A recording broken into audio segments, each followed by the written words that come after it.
What's up, YouTube? It's Amari.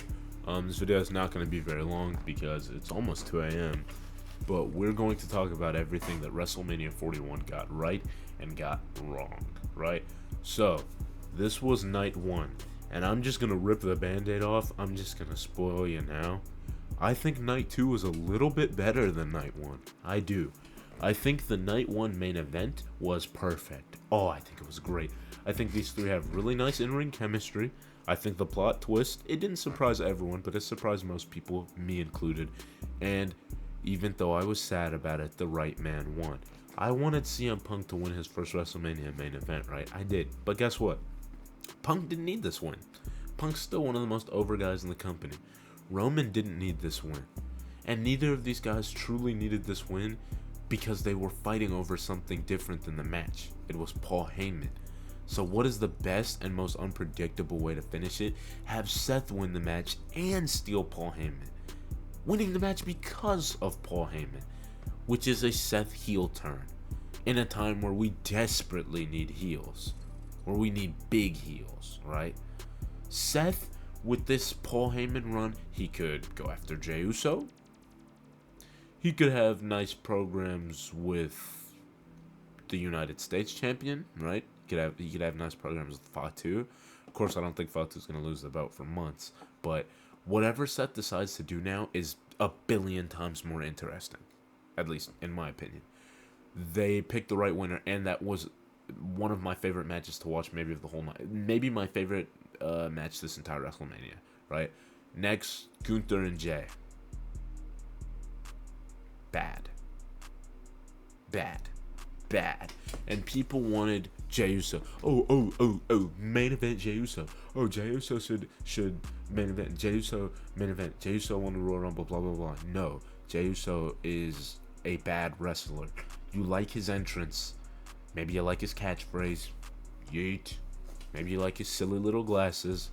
He's not main event material. And he's not even world champion material. Do you know why he's up here? Because he moves merchandise. Because people think he's the funny, cool guy. They don't think he's the good wrestler. Because that match was hard to get through. And even if you like Jey, even if you wanted Jey to win, why did Gunther have to lose in such a pathetic manner? Eating like two different finishers and then tapping out?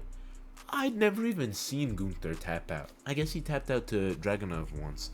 I hadn't even seen that match. So, that was ridiculous to me, right? Tiffy and Charlotte, worst match on night one. These are the two worst matches of night one, but this one was slightly worse. Even though it had the right winner, the entire match was hard to watch. It was stiff. They were calling it seemingly all in the ring. Like, none of it seemed choreographed. A lot of spots just felt way too rough. The crowd wasn't really engaged, but that was most of night one. The crowd just wasn't very good night one. This in general was just a hard watch. This match was great. This match was great. This match was great. This match was really fucking great. And the build up to this match was great. And the payoff to this match was great. And if they decide to rematch, great. If you throw Bianca in there and make it a triple threat next time, great. Whatever you do with this, wherever you go moving forward, however you move forward, it was so fucking good. And I loved it. And I love Naomi. And I love Jade Cargill. And I love women's wrestling. And I love WrestleMania. They did great. They did great. Viking Raiders versus the New Day. Just okay. Not great. Not bad. Wasn't the worst match. Wasn't the best match. Probably the right winners. I don't really have too big of an opinion. Fatu versus LA Knight, pretty much the same thing.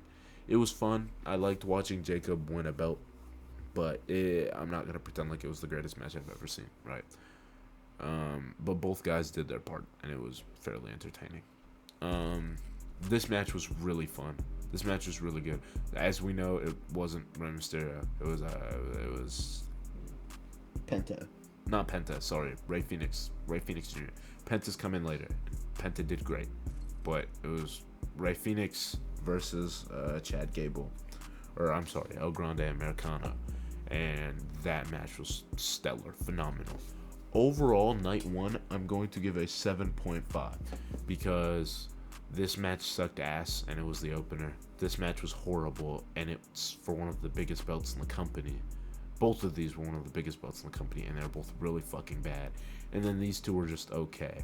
But this match, and this match, if it was just these three, it'd be like a 9 out of 10 show. When you average it with all of the mediocrity or worse around it, it's like a 7.5.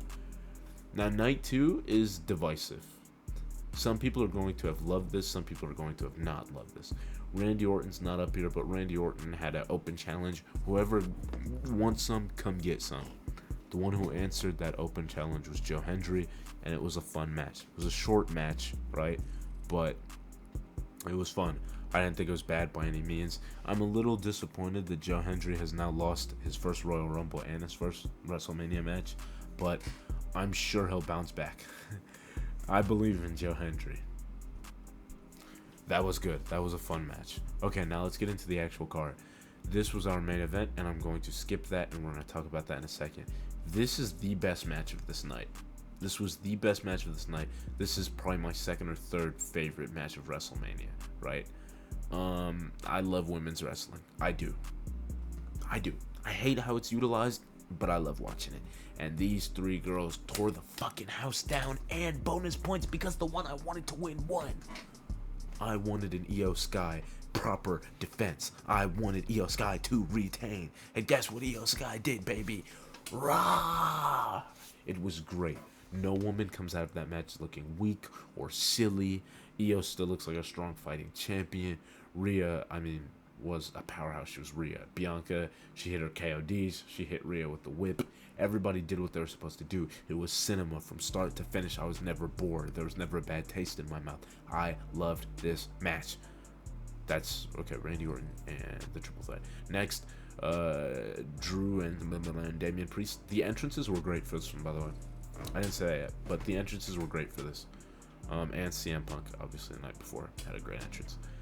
Seth Rollins' entrance is crazy too. The flamethrower with the flames. You know, that shit was fire. But the actual in-ring spectacle of this match, while it wasn't bad, was not my favorite. It just didn't captivate me, honestly. Like, it wasn't bad. It was just nothing groundbreaking or special. The table spots were pretty fun. The future shock onto the stair was pretty crazy, but it's just a match that, like, I kind of forgot almost right after it happened. And the same with AJ and Logan. Like, whilst it wasn't bad, wasn't all that special. They had really good in-ring chemistry, and they got off a lot of, like, good working man spots, but it's just a wrestling match. Like, at the end of the day, there was nothing special. There was, like, no stipulation, there was no gimmicks, no shenanigans, no interruption, no surprise roll-up, and that's fine, that's okay, but it's, you know, it's just kind of boring sometimes. We'll go here. This match was rough. It was rough. And part of that is because Bayley was taken out and subbed in for Becky Lynch. I don't want to get too personal. I don't like Becky Lynch. I don't. Putting Becky Lynch in this match instead of Bayley feels like a slap in the face to Bayley, who shows up almost every week and does phenomenal work, right? To put Becky Lynch in this match, to give Becky Lynch this tag belt when Becky Lynch doesn't even need this tag belt, felt so disrespectful to Bayley. And then the actual match just wasn't great. Raquel Rodriguez, while she is getting better every single time she competes, is still just not a talent that I care to watch. And then Lyra Valkyria, she was supposed to be like the big woman in this match. I thought she was going to really step up, and it just didn't really happen because, well, Becky Lynch was there to suck up the spotlight. I didn't really like that match. Probably my least favorite match of night 2. Yeah. This match right here, this was fun. I think the right guy won it because I wanted literally any of these guys to win it. I didn't care who won. I had so much fun with this match. I was like, whoever wins, wins, and I'm happy for us all, and I'm just glad I was here to watch it, right? The winner ended up being Dirty Dominic Mysterio, and it was fun. It was great. Similarly to this match, nobody comes out of this looking weak. No one comes out of this worse for wear. No one's career is over or anything like that. And Braun Breaker, I actually think it's good that you lost this mid-card belt, because guess what? I think you're going up, brother. I think you're going to start competing at the main event at the world title level. So I actually think it's a good thing Braun Breaker lost this match. Why'd I look at the mic instead of the camera? I think it's a good thing Braun Breaker lost this match. I like Dom as champ, and I think there's some mixed reactions right now. There's some yays and boos. If they want, they could get a genuine, solid push behind Dominic Mysterio, and I think him having a long-standing feud with Penta would be good. Not that they really have anything to feud about over this match, but just saying. And then let's get to our main event. Yeah, what can I say, man? Going into this match, I wanted Cena to win, but I'm just gonna give it to you straight.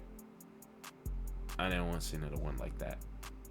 It was slow in the beginning. It was choppy. Started to pick up a bit, and then Travis Scott came out, and that was wrestling, I guess. that was wrestling to some. A lot of parts of that match I just did not like. It was slow, and I get it. He's a villain. He's not supposed to do things to get the crowd super hyped and entertain us. And there were some good Cena spots, like when he did that, what was it, like Hurricane Rana type move off the top rope, or no, he had like a DDT that he hit on Cody Rhodes, right? And he took a couple Cody cutters, and he took a kill switch, and Travis Scott took a kill switch, but it wasn't really that interesting, and it was so fucking slow. And even though it was slow, it actually wasn't a long match. Like, night 2 ended before night 1 did, right? Night 2 was shorter. That main event didn't run as long. And I'm wondering, and I was talking to my friend Keaton about this, and I'm wondering, was there something that got canceled? Was Randy Orton supposed to have a different opponent? Was The Rock supposed to show up at the end of that match and couldn't make it? Like, what happened?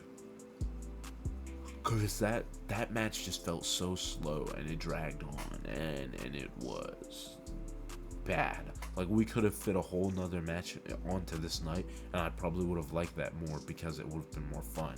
Like, you could have had 15-20 minutes for the women tag titles as well, the other women's tag titles, the SmackDown ones. The show had an empty space, it had poor pacing, and I think this was just the worst example of it. Right winner, wrong win. I am glad Cena has 17. I love you, baby. Hustle, loyalty, respect. But that match was an eyesore. It was fucking boring. Bring back the spinner belt. Okay, well, that's it. That's what do you call it? That's all I've got to say. That's all I can say, really. There's nothing else for me to throw out there. I do hope you enjoyed the show. I hope you enjoyed this video. Everybody have a great rest of your night, or well, your morning.